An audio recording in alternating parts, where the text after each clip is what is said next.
اس کے لیے ہم مسائل بھی سکھاتے ہیں، دلائل کے ساتھ سکھاتے ہیں، اور سب سے اہم بات عقائد سمجھاتے ہیں، دلائل کے ساتھ سمجھاتے ہیں، عقائد کی پوری ترغیب دیتے ہیں، اور اپنا تزکیہ، اپنی اصلاح کرنے کے لیے خانقاہوں کا نظام بناتے ہیں۔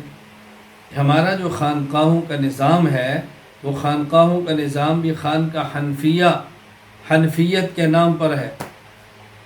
ما کان ابراہیم یہودیا ولا نصرانیا ولکن کان حنیفا مسلما وما کان من المشرکین۔ ابراہیم علیہ السلام حنیفہ ہیں۔ ہمارے امام اعظم نعمان بن ثابت ابو حنیفہ دین حنیف کو لکھوانے میں پہل کرنے والے۔ حنفیت کا معنی ہے کہ جس میں باطل کا شبہ بھی نہ ہو، خالص حق، یہ حنفیت۔ تو ہم چاہتے ہیں خانقاہ حنفیہ یعنی خالص، جہاں پر سنت کی بات ہو، بدعات کا تصور بھی نہ ہو، وہاں پر اصلاح نفس ہو اور شیطان کی آمیزش نہ ہو۔ اپنے اعمال کو شیطانی آمیزش سے صاف کر دیں، اپنے اعمال کو شیطانی آمیزش سے پاک کر دیں، خالص اللہ کے لیے ہم اپنے اعمال کرنا سیکھیں۔ انما الاعمال بالنیات، اعمال کا مدار انسان کی نیت پر ہے۔ بہترین نیت ہو، چھوٹے سے چھوٹا عمل بہت بڑا ہوتا ہے۔ نیت میں فساد ہو تو پھر بڑے سے بڑا عمل بھی نہایت حقیر اور معمولی ہو جاتا ہے۔ اپنی نیت کا خیال کرنا، اپنے آپ کو سنوارنا۔ قرآن کہتا ہے قد افلح من تزکا وذکر اسم ربہ فصلی۔ وہ شخص نجات پا جاتا ہے جو اپنا تزکیہ کر لیتا ہے، اپنی اصلاح کر لیتا ہے، خود کو سنوار لیتا ہے۔ اللہ تعالیٰ نے 11 قسمیں اٹھا کر یہ مضمون سمجھایا۔ والشمس وضحاها والقمر اذا تلاها والنہار اذا جلاها واللیل اذا یغشاها والسماء وما بناها والارض وما طحاها ونفس وما سواها۔ 11 قسمیں، فالہمها فجورها وتقواها قد افلح من زکاها وقد خاب من دساها۔ 11 قسمیں اٹھا کر فرمایا ہر انسان میں اللہ نے گناہ کرنے کا تقاضا بھی رکھا ہے اور اس کو کنٹرول کرنے کی طاقت بھی رکھی ہے۔ فجور، فالہمها فجورها، یہ گناہ کا تقاضا ہے۔ فالہمها فجورها، یہ گناہ کا تقاضا ہے، اور تقوی یہ اس کو گناہ کو کنٹرول کرنے کی طاقت ہے۔ تو اللہ تعالیٰ نے 11 قسمیں اٹھا کر فرمایا فالہمها فجورها وتقواها، کہ گناہ کا تقاضا بھی رکھا اور کنٹرول کی طاقت بھی رکھی۔ اگر گناہ کا تقاضا نہ ہوتا تو پھر گناہ سے رکنا عبادت نہ ہوتی، گناہ کا تقاضا ہی نہ ہوتا تو پھر گناہ سے بچنا یہ کمال نہ ہوتا۔ تو چونکہ گناہ کا تقاضا رکھا ہے اس لیے گناہ سے بچنے اور رکنے کو کمال فرما دیا۔ اور اگر گناہ سے کو کنٹرول کرنے کی طاقت ہی نہ ہوتی تو پھر انسان کے امتحان نہ ہوتا، انسان بے بس ہو جاتا، انسان کے دائرہ اختیار سے باہر نکل جاتا۔ چونکہ امتحان تھا تو اللہ نے انسان میں گناہ کا تقاضا بھی رکھا اور کنٹرول کرنے کی طاقت بھی رکھی ہے۔ اب اس طاقت کو استعمال کیسے کرنا ہے؟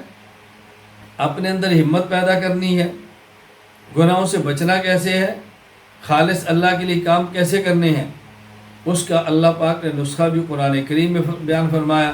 یا ایہا الذین آمنو، اے وہ لوگوں جو مومن ہو، ایمان والے ہو، صحیح عقائد والے ہو، اتقوا اللہ، تقوی اختیار کرو۔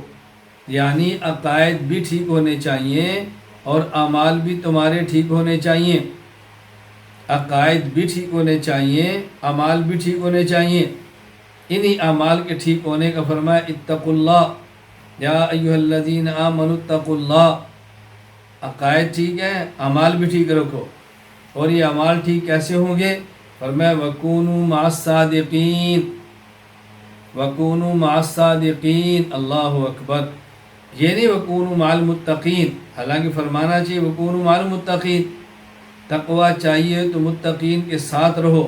فرمایا مع الصادقین، یعنی ان لوگوں کے ساتھ رہو جو صادق فی التقوی ہیں، جن کا باطن ظاہر کے مطابق اور ظاہر باطن کے مطابق، خلوت جلوت کے مطابق، جلوت خلوت کے مطابق، لوگوں میں ہوں تو تب بھی ایسا، خلوت میں ہوں تو تب بھی ایسے۔ یہ نہیں کہ لوگوں کے سامنے ہوں تو جنید بغدادی، خلوت میں ہوں تو شیطان، نہ نہ نہ، لوگوں کے سامنے ہوں تو انسانیت، خلوت میں آئے تو حیوانیت نہیں۔ یہ صادق کیسے ہوئے؟ صادقین کا معنی صادقین فی التقوی، خلوت جلوت ایک جیسی ہو، ظاہر باطن ایک جیسا ہو، لوگوں کے ملنے اور خلوت میں ایک جیسے ہوں، ان کی صحبت میں رہو۔ اور فرمایا مع، اللہ اکبر، مع الصادقین، یہ نہیں فرمایا کہ صادقین کے پاس جایا کرو، بلکہ فرمایا کہ صادقین کے ساتھ رہا کرو، صادقین کے ساتھ رہا کرو۔ خالطوہم لتکونوا مثلہم، اتنا اس طرح ان کے ساتھ مل جل جاؤ کہ تم ان جیسے بن جاؤ۔ معلوم ہوا کہ تقوی انسان کو ملتا ہے متقین کے پاس آنے اور جانے سے نہیں، بلکہ متقین کے پاس رہنے سے تقوی ملتا ہے۔ اگر انسان چاہے میرا تزکیہ ہو، یہ چاہے میری اصلاح ہو، یہ چاہے کہ میرا باطن ٹھیک ہو، یہ چاہے کہ میری گناہوں سے جان چھوٹے، اور یہ چاہے کہ نیک اعمال کا پابند بنوں، اپنے شیخ کی صحبت میں رہے، اپنے شیخ کے پاس رہے، شیخ کی صحبت میں وقت گزارے۔ آنا اور جانا کافی نہیں ہے۔ عارف باللہ حضرت اقدس مولانا شاہ حکیم محمد اختر نور اللہ مرقدہ، میرے مرشد، میرے شیخ اور مربی، وہ فرمایا کرتے اگر مرغی کے نیچے انڈے رکھ دیے جائیں اور 2 دن کے بعد انڈے اٹھا لیے جائیں، پھر 2 دن رکھے جائیں، پھر 2 دن اٹھائے جائیں، پھر 2 دن رکھے جائیں، تو انڈوں سے بچے نہیں، گند نکلتا ہے۔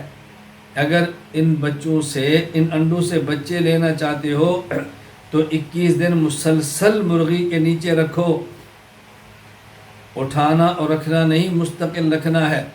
حضرت فرماتے ہیں کہ شیخ کے پاس مستقل رہنے سے تربیت ہوتی ہے، پاس رہنے سے تزکیہ ہوتا ہے۔ اور جب تک شیخ سے دور ہوں، جب تک ایسے اسباب پیدا نہ ہوں، پھر شیخ سے رابطہ، اصلاحی خط، اپنے حوال کی اطلاع، اور وہاں جو ہدایات ملی اس کی اتباع۔ حکیم الامت مجدد الملت مولانا اشرف علی تھانوی نور اللہ مرقدہ ارشاد فرمایا کرتے کہ 2 باتوں کا مرید کو اہتمام کرنا چاہیے۔ نمبر 1 اپنے حالات کی اطلاع، نمبر 2 شیخ کی ہدایات کی اتباع۔ نمبر 1 اپنے حالات کی اطلاع، نمبر 2 اپنے مرشد کی ہدایات کی اتباع۔ نمبر 1 اپنے حالات کی شیخ کو اطلاع کریں، نمبر 2 شیخ کی ہدایات کی اتباع کریں۔ شیطان پہلے دھوکہ یہ دیتا ہے کہ بیعت نہیں کرنے دیتا۔ میں بیعت کیسے کروں؟ بیعت میں توبہ کرنی پڑتی ہے، میں تو فلاں گناہ کو چھوڑ نہیں سکتا۔ بیعت کیسے کروں؟ بیعت میں تو لطائف، مراقبے، اذکار ہوتے ہیں، میں تو کر نہیں سکتا۔ پہلے وہ بیعت سے دوڑاتا ہے، اور جب وہ بیعت کر لے پھر حالات کی اطلاع نہیں کرنے دیتا۔ اگر حالات کی اطلاع کرو گے تو شیخ کیا سمجھیں گے؟ تمہارے بارے میں ان کا ذہن کیا بنے گا؟ وہ سمجھیں کہ یہ تو بدکاریاں کرتا ہے، جھوٹ بولتا ہے، چوری کرتا ہے، وہ نفرت کریں گے۔ ہمارے شیخ حضرت اقدس عارف باللہ شاہ کی محمد اختر نور اللہ مرقدہ فرمایا کرتے تھے کہ دیکھو، جب شیخ کو گناہ کا پتہ چلے کسی مرید کے بارے میں، تو شیخ اس مرید سے نفرت نہیں کرتا، اس کے گناہ کو ختم کرنے کی کوشش کرتا ہے اور تدابیر اختیار کرتا ہے۔ فرمایا اپنے شیخ کو کم از کم ماں کی طرح سمجھ لو۔ اگر ماں کے علم میں آ جائے کہ میرے چھوٹے سے بچے کے پیمپر میں پیشاب ہے، چھوٹے بچے کی شلوار میں نجاست ہے تو ماں نفرت نہیں کرتی، اس نجاست کو صاف کرنے کی کوشش کرتی ہے۔ اسی طرح جب شیخ کو پتہ چلتا ہے کہ میرا مرید فلاں گناہ میں لت پت ہے تو نفرت نہیں کرتا، بلکہ مرید کو اس گناہ سے صاف کرنے کی کوشش کرتا ہے۔ اور حضرت فرمایا کرتے وہ شیخ ہی کیا جو مرید سے گناہ کی بنیاد پہ نفرت کرے۔ اگر ڈاکٹر ہی مریض کا عیب دے کر نفرت کرے گا تو بتائیں مریض کا علاج کون کرے گا؟ اگر شیخ اپنے مرید کے گناہ کو دے کے نفرت کرے تو پھر اس کا علاج کون کرے گا؟ حضرت فرماتے ہیں کہ جو شیخ ہے اگر وہ اپنے مرید کے گناہ کو دے کے نفرت کرے تو یہ شخص شیخ کہلانے کے لائق ہی نہیں، شیخ بننے کے لائق ہی نہیں۔ اس لیے شیطان پہلی کوشش کرتا ہے کہ کوئی آدمی بیعت نہ ہو، اگر بیعت ہو جائے تو پھر کوشش کرتا ہے کہ حالات کی اطلاع نہ ہو، اگر حالات کی اطلاع ہو جائے تو پھر کوشش کرتا ہے کہ ہدایات کی اتباع نہ ہو، دوڑاتا ہے۔ یہ ہر وقت لگا ہوا ہے، اور قرآن کریم کے اندر ہے ان الشیطان لکم عدو فاتخذوہ عدوا، یہ شیطان تمہارا دشمن ہے، تم بھی اس کو اپنا دشمن بنا کے رکھو، یہ سمجھو تمہارا دشمن ہے۔ یہ کبھی بھی خیر خواہی کی بات نہیں کرتا، یہ ہمیشہ انسان کو اللہ سے دور کرنے کی تدابیر اختیار کرتا ہے، ہمیشہ انسان کو جہنم تک لے جانے کی کوشش کرتا ہے۔ ایک اس کی محنت، ایک ہماری محنت، اس نے اللہ سے تعلق کو توڑنے کی محنت کرنی ہے، ہم نے اللہ سے تعلق کو جوڑنے کی محنت کرنی ہے۔ اس نے گناہ کروانے کی محنت کرنی ہے، ہم نے گناہ چھڑوانے کی محنت کرنی ہے۔ اس نے شیخ سے دور کرنا ہے، ہم نے شیخ سے قریب کرنا ہے۔ اس نے علماء کی نفرت دل میں ڈالنی ہے، ہم نے علماء کی محبت اور عظمت دل میں ڈالنی ہے۔ اس نے دین کے بارے میں شکوک و شبہات پیدا کرنے ہیں، ہم نے شکوک و شبہات کا ازالہ کرنا ہے۔ شیطان نے نفرتیں قدورتیں پیدا کرنی ہے، ہم نے محبتیں اور آپس میں مودتیں پیدا کرنی ہے۔ تو شیطان اپنی محنت کرے، ہم اپنی محنت کریں، وہ اپنی محنت سے باز نہیں آتا، ہم اپنی محنت کیوں چھوڑیں؟ تو یہ تزکیہ اور اصلاح انہی مقاصد کے لیے خانقاہوں کا قیام ہوتا ہے، انہی مقاصد کے لیے ہم نے خانقاہ قائم کی ہے، انہی مقاصد کے لیے خانقاہ میں قیام کیا جاتا ہے، خانقاہ میں رہائش اختیار کی جاتی ہے، اپنے شیخ کی صحبت میں رہا جاتا ہے، گناہوں سے بچنے کی تدابیر اختیار کی جاتی ہیں، اور وہ ہم نے کرنی ہے انشاءاللہ۔